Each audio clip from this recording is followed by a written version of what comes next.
Everyone, मैं आरती जिंदल लुधियाना से। मैंने गोलोक एक्सप्रेस सितंबर 2020 में अपनी फ्रेंड रीचा गुप्ता के माध्यम से ज्वाइन किया। मैं आपसे अपनी स्पिरिचुअल जर्नी शेयर करना चाहती हूँ।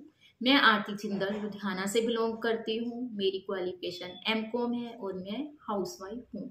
मेरे हस्बैंड बिजनेसमैन है और मेरे 2 बेटे हैं। मेरा बर्थ बहुत ही रिलीजियस फैमिली में हुआ। मेरे father daily early morning daily temple जाते थे और मेरी मदर भी डेली टेंपल जाते थे, व्रत रखते थे और उनमें सेवा भाव बहुत ज़्यादा था। मेरी एक सिस्टर है और मेरा एक ब्रदर है। मेरी सिस्टर भी गोलोक एक्सप्रेस के साथ अटैच्ड है। तो जैसे कि हम लोग पेरेंट्स को देखते थे कि वो टेंपल जाते हैं, पूजा पाठ करते हैं, व्रत रखते हैं, तो हम दोनों बहनों ने भी बचपन से ही टेंपल जाना शुरू कर दिया था और हमने बचपन से ही व्रत रखने शुरू कर दिए थे। तो हमको बहुत अच्छा लगता था। तो मेरी शादी जब हुई वो भी रिलीजियस फैमिली में हुई। सब पूजा पाठ करने वाले थे, प्रभु पर फेथ रखने वाले थे। मेरी इच्छा प्रभु के बारे में जानने के लिए बढ़ने लगी, प्रभु की बातें सुनने के लिए बढ़ने लगी। मुझे जब भी कहीं भी सत्संग सुनने का मौका मिलता था मैं सत्संग सुनती थी, लेकिन मुझे सेटिस्फेक्शन फील नहीं होती थी।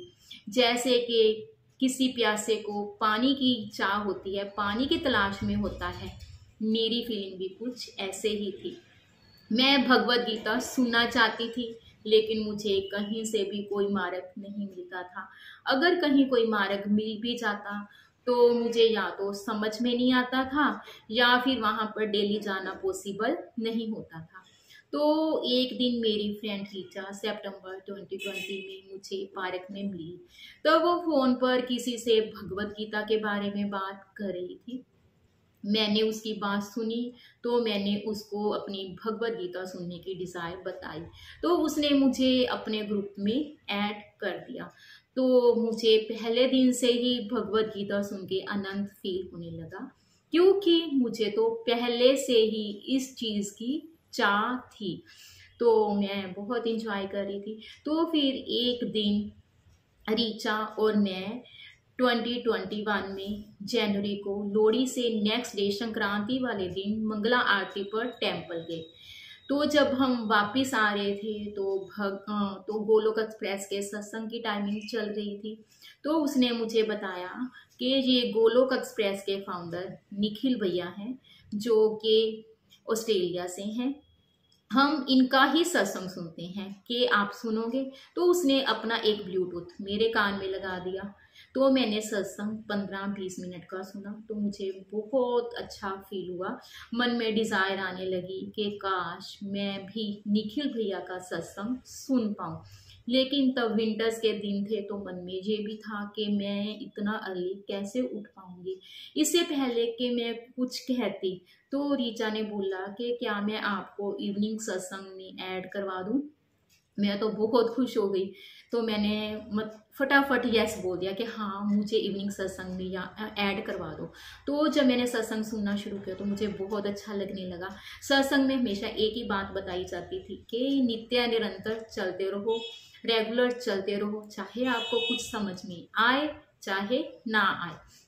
लेकिन मुझे ना समझ आने वाली तो कोई बात नहीं लगती थी, क्योंकि गोलोक एक्सप्रेस में भगवद गीता का अध्ययन बहुत ही इजी वे से हमारी प्रैक्टिकल लाइफ से रिलेट करके करवाया जाता है। तो मुझे बहुत ज़्यादा अच्छा लगने लगा। मेरे बहुत से प्रश्नों का उत्तर भी मुझे मिला, तो मुझे जीने का ढंग भी आया। तो मैंने जाना कि भगवत गीता तो आर्ट ऑफ लिविंग भी है। मेरे बहुत से प्रश्न थे जिन प्रश्नों को मैं भूल भी चुकी थी, उनका भी उत्तर मुझे गोलोक एक्सप्रेस के माध्यम से, भगवत गीता के माध्यम से मिला। जैसे कि मैंने बताया कि मैं छोटे होते भी टेंपल जाती थी, वहाँ मैं लोगों को देखती थी, वो ये बात बोलते थे कि हे प्रभु सबका भला करना। तो मेरे मन में आता था कि जैसे कि हम लोग सेल्फिश होते हैं, तो मैं सोचती थी कि ये अपना भला मांगने की बजाय ऐसा क्यों बोलते हैं कि हे प्रभु सबका भला करना। तो एक दिन सत्संग में निखिल भैया ने इसी पर बताया। तो मैं इतनी हैरान थी कि जो बात मेरे माइंड में भी नहीं थी, मैं भूल भी चुकी थी, मुझे उसका भी आंसर मिल रहा है। तो भगवत गीता में हमारे हर क्वेश्चन का आंसर है। तो भगवत गीता सुनना का अध्ययन मुझे गोलोक एक्सप्रेस के माध्यम से बहुत ही अच्छा लगने लगा।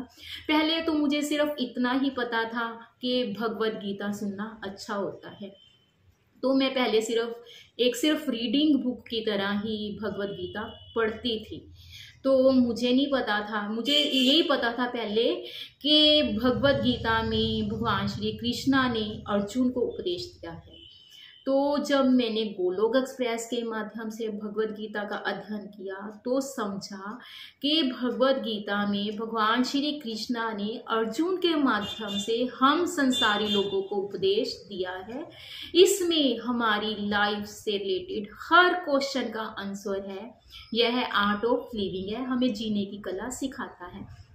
हम लोग धार्मिक तो थे लेकिन आध्यात्मिक नहीं थे।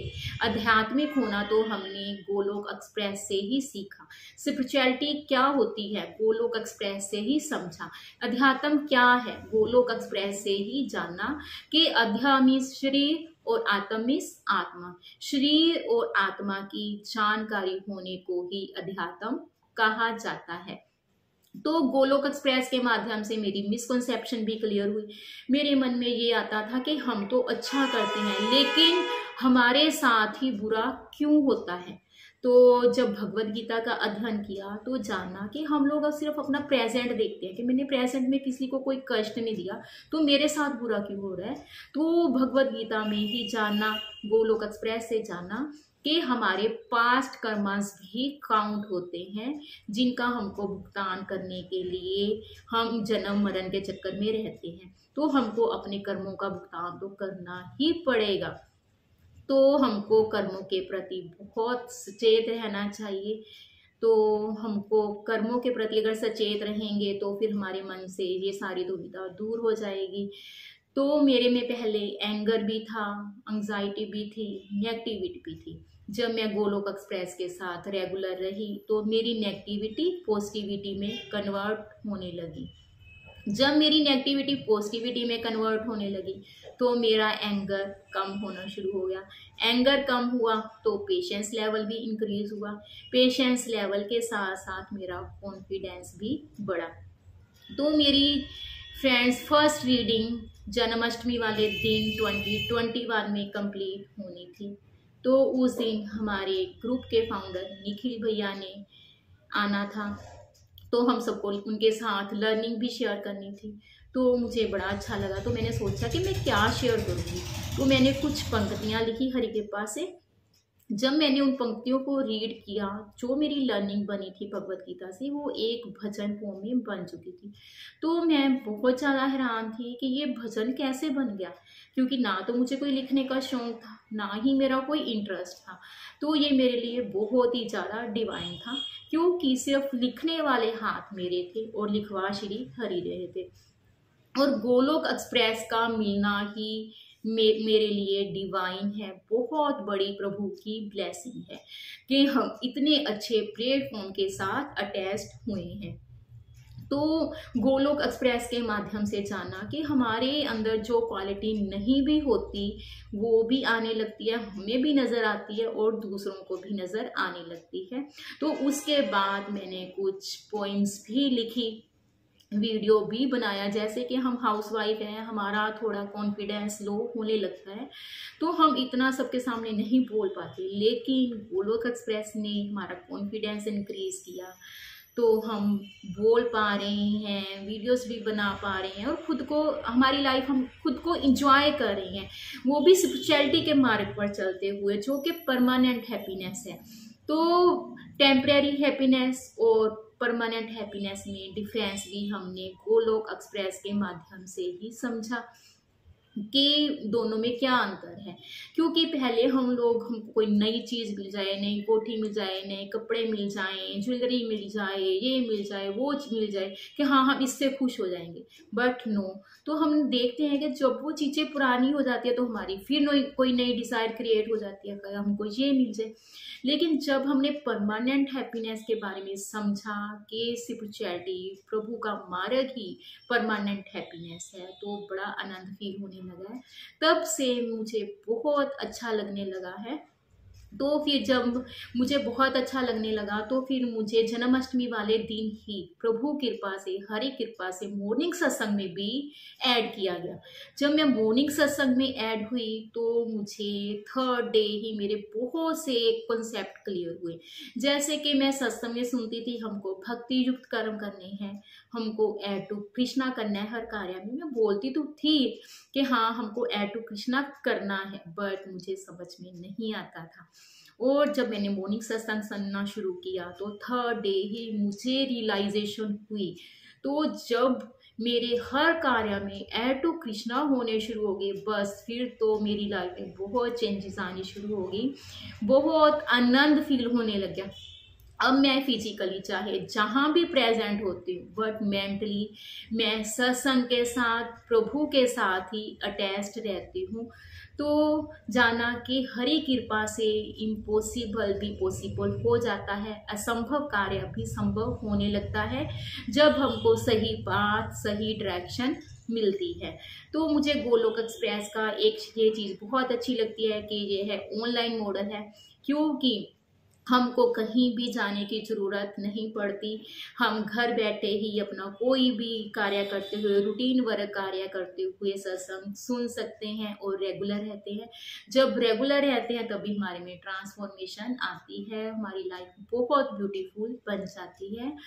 तो हम बहुत खुशकिस्मत हैं कि हमें गोलोक एक्सप्रेस के माध्यम से श्रीमद् भगवद गीता जी का और सत्संग का संयोग मिल रहा है। तो मैं फ्रेंड यही कहूँगी कि गोलोक एक्सप्रेस है गुणों की खान, गोलोक एक्सप्रेस है गुणों की खान।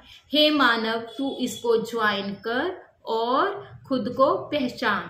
हे मानव तू इसको ज्वाइन कर और खुद को पहचान। ये तुझे देगा बैड हैबिट से विरक्ति, ये तुझे देगा बैड हैबिट से विरक्ति। मन में तेरे भर देगा भक्ति, मन में तेरे भर देगा भक्ति। जो देगी तुझको शक्ति, जो तुझको देगी शक्ति। हो जाते सब संशय दूर, हो जाते सब संशय दूर। जब तुझे गोलोक एक्सप्रेस से मिलता ज्ञान भरपूर, जब तुझे गोलोक एक्सप्रेस से मिलता ज्ञान भरपूर, तो जीवन आनंदमयी हो जाता, तो जीवन आनंदमयी हो जाता। देता है ये हमें सही पथ और सही ज्ञान, देता है ये हमें सही पथ और सही ज्ञान। यही तो है गोलोक एक्सप्रेस की पहचान, यही तो है गोलोक एक्सप्रेस की पहचान। गोलोक एक्सप्रेस में आइए, अपने दुख दर्द भूल जाइए, ABCD की भक्ति में लीन होके नित्य आनंद पाइए। घर घर मंदिर, हर मन मंदिर, ना शस्त्र पर ना शास्त्र पर, ना धन पर ना ही किसी युक्ति पर। मेरा जीवन तो आश्रित है प्रभु केवल और केवल आपकी कृपा शक्ति पर। शरीर से रहिए व्यस्त, आत्मा से रहिए मस्त, हरि नाम जपते हुए। We love Golok express. Hari Hari बोल, हरि हरि बोल। Thank you everyone.